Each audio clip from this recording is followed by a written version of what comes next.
Hi, this is Mrs. Smith, Cherokee Elementary, Alexandria, Louisiana. Today we're going to talk about science safety. Please listen very carefully to all of the rules so that you will know what to do in the science lab. This is a copy of the science safety contract that you and your parents will both have to sign.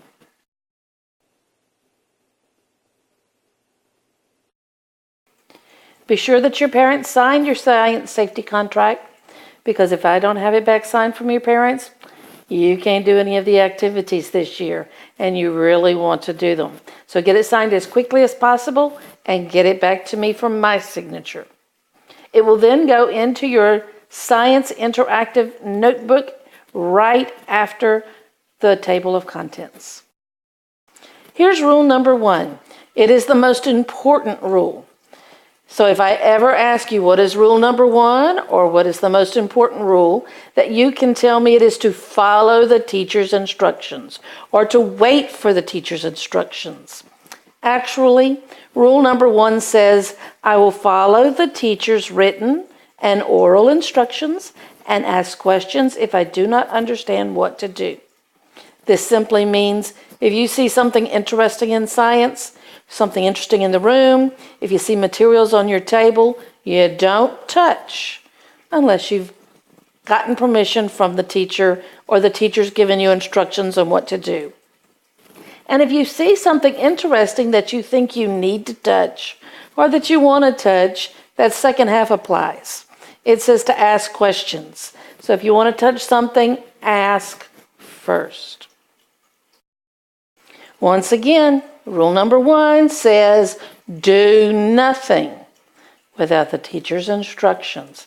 I can't stress this enough, because if I catch you touching, it may mean you don't get to do the experiment that day, and that would be terrible. But it also could mean that you could hurt yourself, hurt someone else, that you could mess up something in the classroom so none of us can do the experiment, or the people at your table can't do the experiment. It could also mean something goes boom, and I don't think you want to blow anything up in science this year. I wonder why I'm repeating rule number 1. Rule number 1 says do not touch any science equipment until told to do so. And why am I repeating it? Because it's the most important rule, and it's the one that gets most of us in trouble. Finally, rule number 2.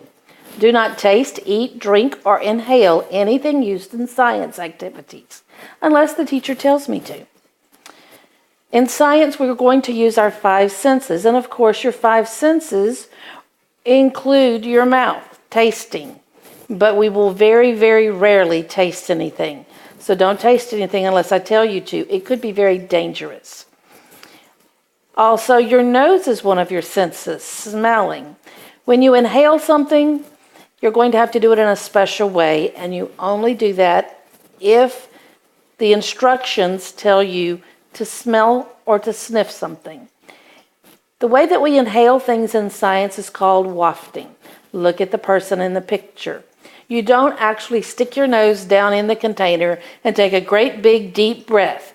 Instead, you hold the container just below your nose and wave your hand gently across the top and sniff as you do so.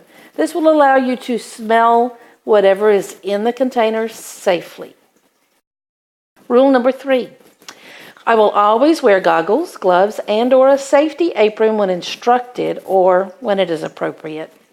We have these safety items in the classroom when they're necessary. We're not going to use them all the time.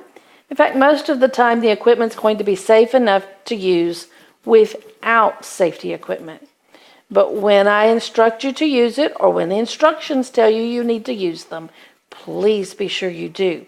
That means whatever we're using that day could be dangerous to your eyes or your hands or your clothes. This is a pretty important rule too. It says I will keep my hands away from my face, eyes, and mouth during science activities, and will wash my hands after lab. You need to think that sometimes the things that we're handling are perfectly safe. They're not going to blow up in your eyes. They're not going to get in your mouth so that you can taste them, unless after you handle them, you put your own hands in your mouth, or your hands in your eyes, or your nose, or your ears, or touch your face in any way. So it's very important when we're handling equipment or materials in science that you keep your hands away from your face. Then when we finish the lab, there will always be Germ-X available to wash off your hands. There will also be wet wipes for you to use to wash off your hands. That way, your hands will be clean after lab and you won't have any of the materials left on them. Now, I know this picture is a funny picture with someone blowing something up. And all of us have that picture, or we've seen it on TV, where someone blows something up in science. But we don't want to do that. It says I will ask the teacher's permission before I try experiments on my own. To me, in science, it is very important that we always have questions. I encourage questions. I encourage you to think on your own. I want you to think, what if? So sometimes we will be doing an experiment, and after you have finished the instructions, you will begin to think, well, the instructions told me to put this in this. What if? And you're going to want to try it out to see what will happen. It could be very dangerous, and you could blow something up. You could start a fire. You could hurt someone, and you don't want to do that. So if you think one of those what ifs, if you start thinking scientifically and want to take the experiment just a little bit further and see what else will happen, please always ask my permission. If it's dangerous, I'll say no. If it's not dangerous, I will probably encourage you to do it and find out for yourself, what if? Now, we'll talk many times this year about the difference between tattling and telling. When you tattle, it means that you're trying to get someone in trouble. Telling means you're trying to keep someone safe. And in science, that's going to be very important.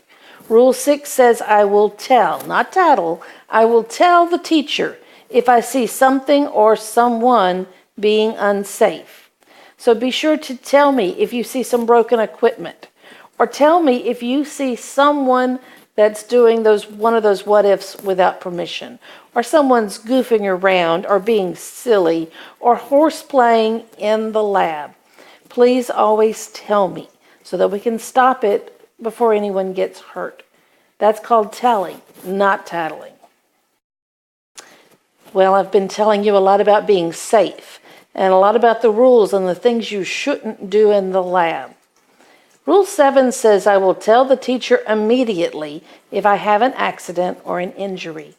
And a lot of times after I've gone over all of these rules, students get nervous about telling me if they break something or if they make a mistake and they do one of those what ifs and they do get hurt, because no one wants to get in trouble. I understand that. But it's very important that you do tell me. Tell me immediately if you have an accident. Tell me if you break one of the pieces of equipment. It's more important that you tell me these things so that we can take care of it than for you to worry about getting in trouble. Most of the time, I understand. We all have accidents, and equipment does break. Even when you're using the equipment safely, sometimes it's going to break. So don't worry about it. Tell me immediately. I will be angrier with you and you will get in more trouble if I find out that you tried to hide an accident or hide a piece of broken equipment than if you tell me. If you tell me, we'll take care of it. If you hide it, you're going to meet the wrath of Mrs. Smith, and you don't want to do that. Finally, we have rule number 8. It says that you know the class emergency plan. So, do you know the class emergency plan? So the first part of the class emergency plan is that if there is an accident, your job is to move away from that area and wait for my instructions. I know it's human nature that we all want to run when there's some kind of exciting accident, But if all of you do that, then I can't get in there and see what needs to be done. So please move back and wait for my instructions.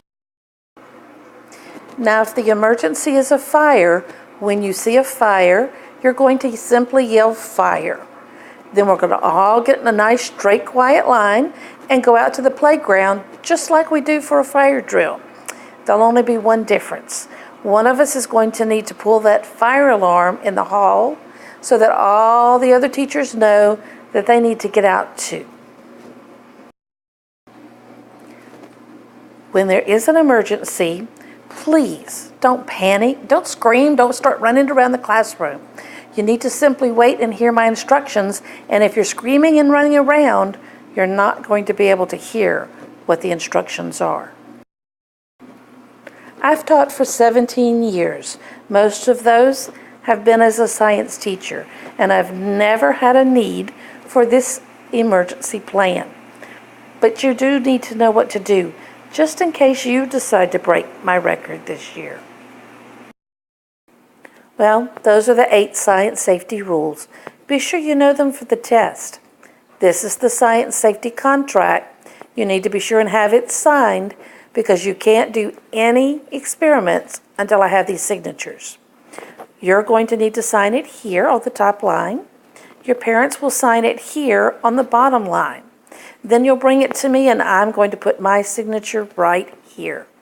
After you have all 3 signatures, you'll glue it in your Science Interactive Notebook on the page that we saved right after the table of contents.